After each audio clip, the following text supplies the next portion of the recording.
An American ally, a trusted security partner, and now a deeply troubling allegation. The United Arab Emirates, a Sunni Arab monarchy long praised in Washington for its tough stance against Islamist extremism and its cooperation with Israel, is facing accusations that strike at the core of the U.S. alliance system. According to multiple current and former U.S. government sources cited by the Washington Examiner, the UAE has reportedly provided Russia with the identities of American intelligence officers. If true, the implications are severe. The UAE is not a fringe partner. It hosts U.S. military forces, provides key counterterrorism cooperation, and has invested billions into the American economy, especially since President Donald Trump's return to the White House. Conservatives often point to the UAE as a model ally, particularly when contrasted with Qatar, which has maintained ties to extremist groups despite its U.S. alliance. And there's a reason Emirati leaders feel entitled to that status. They were repeatedly sidelined by the Obama and Biden administrations, which they argue violated Arab expectations of trust and reliability among friends. That history has shaped the UAE's insistence on strategic independence. But independence has increasingly blurred into contradiction. According to reporting cited by the Washington Examiner, the UAE's intelligence relationship with Russia runs far deeper than publicly acknowledged and may have crossed a red line.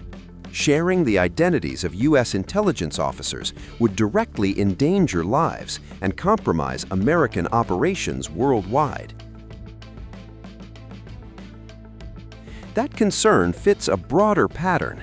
The UAE maintains unusually close ties with China, particularly in advanced technologies like artificial intelligence. U.S. officials warn that such cooperation risks giving the Chinese Communist Party access to sensitive systems that could be used against American forces, especially in a future conflict over Taiwan.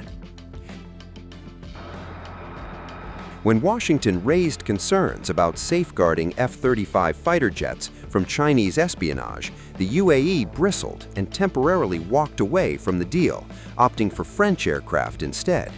Now, with Trump back in office, Abu Dhabi is again pressing for access to the F-35.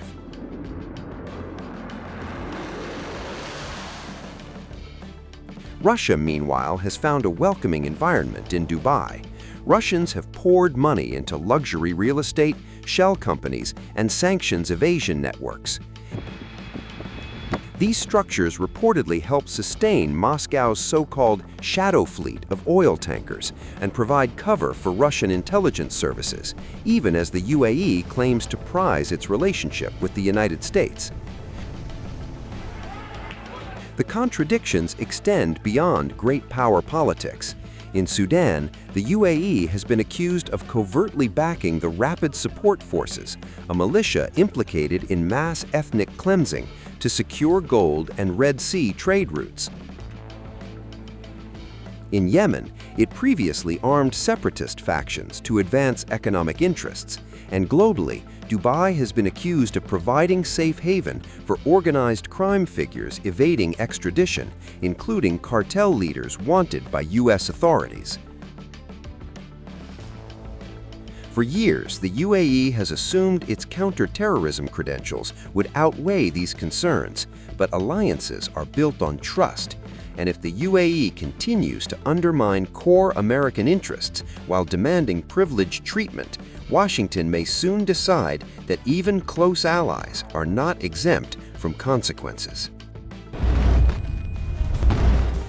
Tonight, a new red line is being drawn in the Middle East. As fears of a wider confrontation grow, the United Arab Emirates has made its position unmistakably clear. It will not be part of a war against Iran.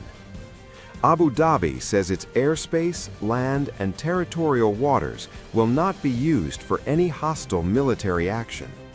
The UAE says dialogue and de-escalation, not force, are the only path forward, even as the region edges closer to crisis. But in Tehran, the message is far less restrained. Iran says it is ready for any scenario and warns that any war triggered by the United States would not stay contained. Iran's foreign ministry says security in the Middle East is contagious, that instability in one country would spill across borders, pulling the entire region into chaos. کشورهای منطقه به خوبی به این امر واقف هستند که هر گونه ناامنی در منطقه هدفش فقط ایران نیست. ناامنی مصری است. فلان ناو قرار نیست در اراده و جدیت ایران برای دفاع جانانه از کیان ایران اثری بگذاره. ما هم اراده این رو داریم، هم توانمندی کامل برای دفاع از ایران به پشتوانه مردممون، به پشتوانه تجاربی که در این چند دهه کسب کردیم. لذا ما نیروهای مسلح جمهوری اسلامی ایران با دقت هر تحرکی، هر تحولی رو رصد میکنن و همزمان از هیچ ثانیه‌ای برای ارتقای توانمندی‌های خودشون در جهت صیانت از حاکمیت ملی، عزت ملی و امنیت ملی ایران نمیگذرن. این نکته را هم عرض بکنم که گسیل نیرو به منطقه ما و تهدید هم خلاف همه اصول و مبانی بین‌المللی است که متاسفانه البته ما میدونیم که طرف‌های آمریکایی نسبت به این اصول وقعی نمیگذارند، اما این همان اصولی است که صیانت میکنه از کل جامعه بین‌المللی، صیانت میکنه از امنیت منطقه‌ای و اگر این اصول زیر پا گذاشته بشه قطعاً ناامنی ناشی از اون متوجه همگان خواهد شد. به همین دلیل است که کشورهای همسایه، کشورهای منطقه و حتی کشورهای خارج از منطقه، اونها که برای صلح و امنیت بین‌المللی ارزش باقی قائلند، نه فقط در اعلام مواضع، تلاش میکنند برای اینکه هیچ طرفی دچار اشتباه محاسباتی نشه.